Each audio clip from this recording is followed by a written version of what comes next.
ఓం శనేశ్చరాయ నమః. ఛాయా మార్తాండ సంభూతం రవిపుత్రం యమాగ్రజం. అని మనం శనీశ్వరుని అనేకమైనటువంటి పేర్లతో మనం చూస్తూ ఉంటాం. యమాగ్రజం యముడికి అన్నగారైన, అలాగే ఛాయాకి సూర్యదేవునికి పుట్టినటువంటి వాడు. నీలాంజన సమాభాసం రవిపుత్రం యమాగ్రజం. ఛాయా మార్తాండ సంభూతం రవి ఈ యొక్క తం నమామి శనేశ్వరం అంటూ మనం పెడతాం కదా. అందువల్ల ఈ శని ఇప్పుడు మనకి ఎక్కడున్నాడండి? ఈ యొక్క సంవత్సరం అంతా కూడా, పరాభవనామ సంవత్సరం అంతా కూడా శని బక్రించి మీనరాశిలో ఉంటాడు.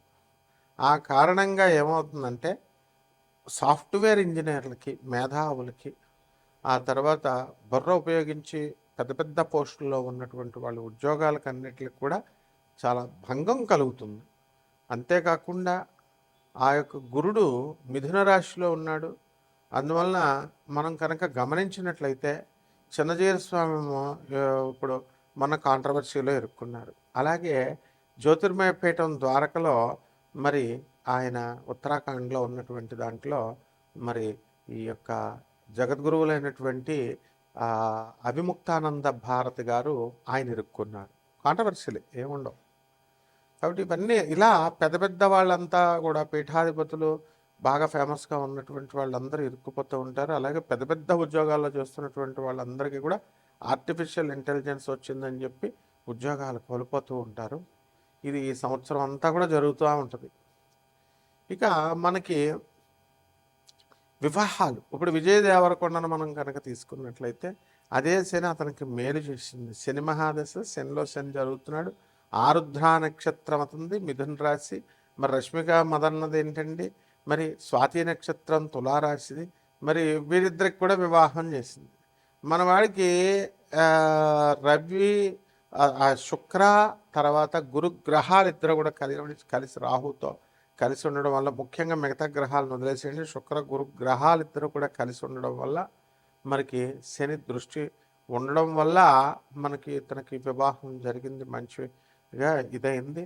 మరి ఆ విధంగా ఈ యొక్క శనీశ్వరుడు అందరికీ కూడా ఈ ఐరన్ బిజినెస్లో ఉన్నటువంటి వాళ్ళకి, సినీ రంగంలో ఉన్నటువంటి వాళ్ళకి, రాజకీయ రంగంలో ఉన్నటువంటి వాళ్ళకి మేలు చేశారు. ఇప్పుడు మనం కనుక కవిత గారిని తీసుకుంటే మరి జాగృతి బీఆర్ఎస్ కవిత, కేసీఆర్ గారి అమ్మాయి, క్లీన్ షీట్ వచ్చింది టెక్నికల్ ఇష్యూస్లో. ఆ లెక్కర్ స్కామ్లో ఆమె నిర్దోషి అని ప్రకటించడం జరిగింది. శని మహర్దశలు శని దృష్టిలో ఉండడం వల్ల. కాబట్టి శనీశ్వరుడు కేవలం మనకి హాని చేస్తాడు అనేటటువంటి భయం అవసరం లేదు. కాబట్టి ఈ విధంగా మనము పూర్వజన్మల్లో మనం చేసినటువంటి పాపాల కారణంగా గురుదోషణలు, దైవ దోషణలు, అనాథలకి, వికలాంగులకి, సాధువులకి, మరి పేదవారికి మనం సహాయం చేయకుండా మూర్ఖంగా వెళ్ళిపోవడము, ఇలాంటివన్నీ చేయడం వల్ల, పాపాలు చేయడం వల్ల ఈ శని తన యొక్క డ్యూటీ తాను చేస్తాడు. శిక్షించే వాళ్ళని శిక్షిస్తాడు, మరి మెచ్చుకునేటటువంటి వాళ్ళని మెచ్చుకుని ఇవన్నీ ఇస్తాడు. మళ్ళీ మీరు గమనించినట్లయితే ఈ యొక్క పోతులూరు వీరబ్రహ్మేంద్ర స్వామి వారి బనగానపల్లి మఠం, వీరబ్రహ్మేంద్ర మఠానికి వాళ్ళ ఎప్పటి నుంచో ఎన్నో సంవత్సరాలుగా ఆగిపోయింది. మరి ఈరోజు ప్రతాపరుద్ర అతన్ని, వాళ్ళ అమ్మాయి పెద్ద అతన్ని పీఠాధిపతిగా చేశారు. అంటే అపరిష్కృతంగా ఉన్నటువంటి పనులన్నీ కూడా పరిష్కృతమైపోయి ముందుకు తీసుకెళ్తూ ఉంటాడు. ఏ రాశుల వారికి, ద్వాదశ రాశుల వారికి, మనకి ఏ రాశుల వారికి శని అనుకూలంగా ఉంటాడో ఆ యొక్క రాశులన్నీ కూడా ముందుకెళ్తాయి. ఏవైతే అనుకూలంగా లేవో వాళ్ళకి మరి దెబ్బతీస్తూ ఉంటాడు. అంతేకాకుండా ఇప్పుడు పంచగ్రహ కూటమి నడుస్తుంది. రాహువు, రవి, కుజ, బుధ, శుక్ర గ్రహాలు నడుస్తున్నాయి. కేతు సింహరాశిలో ఉన్నాడు. మరి వీటి కారణంగా మనకి శని మీనరాశిలో ఉండడము, వీళ్ళంతా కూడా వ్యయంలో ఉన్న కారణంగా కూడా మనకి అనేకమైనటువంటి మార్పులు వస్తూ ఉంటాయి. కాబట్టి ఇవి కోటాను కోట్ల మందికి కామన్ ప్లాట్ఫారం మీద మనం చూసి చెప్పేటటువంటి రాశిఫలాలు, ద్వాదశ రాశిఫలాలు. అసలు మీ జాతకంలో శని ఎంత ఇంటెన్సిటీ, ఎంత ప్రభావం, దుష్ఫలితాలను ఇస్తాడు, ఎంత ప్రభావము దుష్ఫలితాలని ఇవ్వడు. ఈ విధంగా మనకి ఎవరికి ఎప్పుడు పెళ్ళిళ్ళు అవుతాయి, ఎప్పుడు పెళ్ళి ఈ యొక్క సంతానం కలుగుతుంది, ఉద్యోగాలు వస్తాయి, వ్యాపారాలు చేస్తారు, ఇలాంటివన్నీ కూడా శుభాలే కాకుండా అశుభాలే, యాక్సిడెంట్లు. ఇప్పుడు సింహరాశి వారికి ఏం జరిగిందండి? సింహరాశి మఖా నక్షత్రం సింహరాశిలో ఉన్నటువంటి ఒకళ్ళకి మరి బైక్ మీద వెళుతుంటే అవతలవాడు బైక్ మీద వచ్చేసి గుద్దేశాడు, కోమాలోకి వెళ్ళిపోయాడు. మరి వైద్యం జరగాలి కదండి. మరి ఈ ఈ వాళ్ళ ఇంట్లో వాళ్ళు మరి కొంతకాలమే కదా చేయించగలుగుతారు. మరి చూసి కొంచెం పిచ్చి పిచ్చిగా అరవడం ఇలా చేస్తున్నాడు, ఇంకా గుర్తుపట్టలేకపోతున్నాడు. ఇది కూడా శని ప్రభావం. లేకపోతే వివాహాలకి ఈ గృహప్రవేశాలకు అసలే ఇది మనం ఏం కాలం అండి ఇది, ఈ యొక్క ఎండాకాలం. ఈ కాలంలో గృహప్రవేశాలు ఇవి జరుగుతున్నాయి. ఇవి చూద్దామని చెప్పేసి మన వాళ్ళంతా బంధువులు, అక్కగారింటికి తమ్ముడు వెళ్ళాడు. తమ్ముడు వెళితే ఏమైందండి? మరి వాళ్ళ ఇంట్లో దొంగతనం జరిగి అరకిలో వెండి, 1,50,000 డబ్బు ఇవి దొంగిలించారు. కేసు పెడదామని పోలీస్ స్టేషన్కి వెళ్తే ఎస్ఐ పొద్దున్న రమ్మంటాడు, సాయంత్రం రమ్మంటాడు. ఎందుకంటే వెండి రికవరీ చేయాలి, పైనుంచి క్రైమ్ రిపోర్ట్స్ అన్నీ కూడా చూపించుకోవాలి. ఏసీపీ, డీసీపీ కాన్ఫరెన్సుల్లో, సిపి కాన్ఫరెన్సుల్లో చూపించాలి ఇవన్నీ కూడా. సో ప్రెజర్ ఉంటుందని ఈ విధంగా కేసు తీసుకోవట్లా. అయితే ఈ విధంగా ఇవన్నీ ఎందుకు? బంగారం రేటు పెరుగుతుందని యూట్యూబ్లో పండితులంతా కూడా మరి దొంగ భూములు చూపించి 5 లక్షలు అయిపోతుంది అని చెప్తే కొన్నారు. మొన్న ఇటీవల వైజాగ్లో బంగారం కోసం ఎక్కువ రేటు పెరిగింది కాబట్టి ఆ బంగారం కొనడం కోసం పీక కోసేసాడు. చూశారు కదా మీరు. దొంగతనాలు జరుగుతున్నాయి, దోపిడీలు జరుగుతున్నాయి. కాబట్టి బంగారం కొనొద్దు ఎవరు కూడా.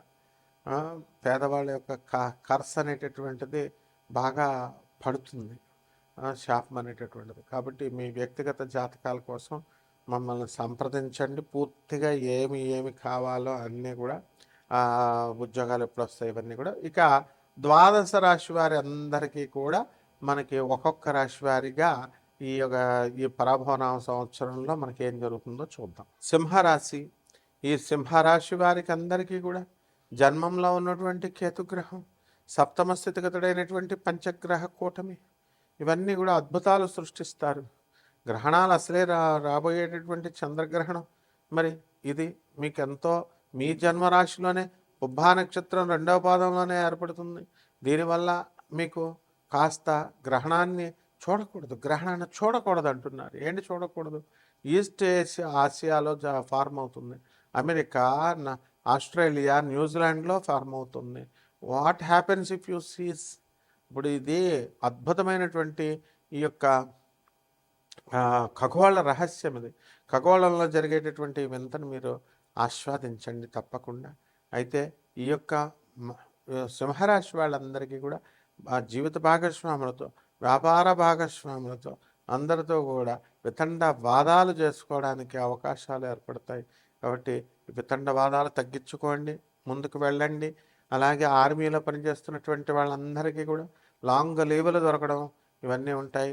Police, commercial tax, income tax డిపార్ట్మెంట్స్లో పనిచేస్తున్నటువంటి వాళ్ళకి ప్రమోషన్లు ఇవన్నీ కూడా రావడం జరుగుతాయి.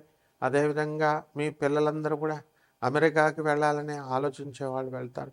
సింహరాశి వాళ్ళు యాక్సిడెంట్లు జరగకుండా ఈ సంవత్సరంలో మీరు చూసుకోవాలి. ఎవరైతే బాగా తాగుడు అలవాటు ఉందో అటువంటి వాళ్ళు ఎట్టి పరిస్థితుల్లో కూడా తాగొద్దు.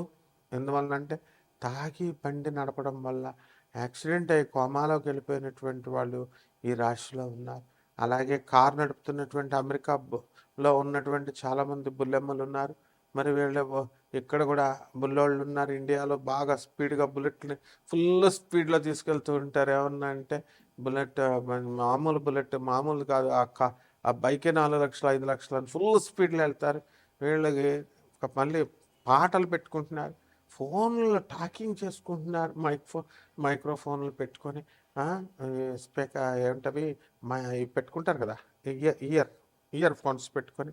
అవరే వద్దురా నాయన అంటే ఎవరు ఒప్పుకొని, ఎవరిని నిద్ర వస్తుందండి పెట్టుకోకపోతే, ఫోన్లు మాట్లాడాలండి అంటున్నారు, వంకలేదో చెప్పేస్తున్నారు, మాట్లాడుతుంటే వెళ్ళిపోయి యాక్సిడెంట్లు చేసేస్తున్నారు. కాబట్టి సింహరాశి వాళ్ళు జాగ్రత్తనైనా, అసలే మీరు దాన ధర్మాలు చేస్తారు, మిగతా రాశుల వాళ్ళకంటే కూడా మరి ఈ రాశి వారు మీరు క్షేమంగా ఉండాలి. ఇక పరిహారాల దగ్గరికి వచ్చేసరికి ఈ యొక్క బుధ జపం చేసుకోండి, బుధ స్తోత్రాలు చదవండి, బుధుడికి కిలోంపావు పెసల్ని పచ్చరంగు వస్త్రాలు ఇచ్చి పేద బ్రాహ్మణులకు దానం చేసుకోండి.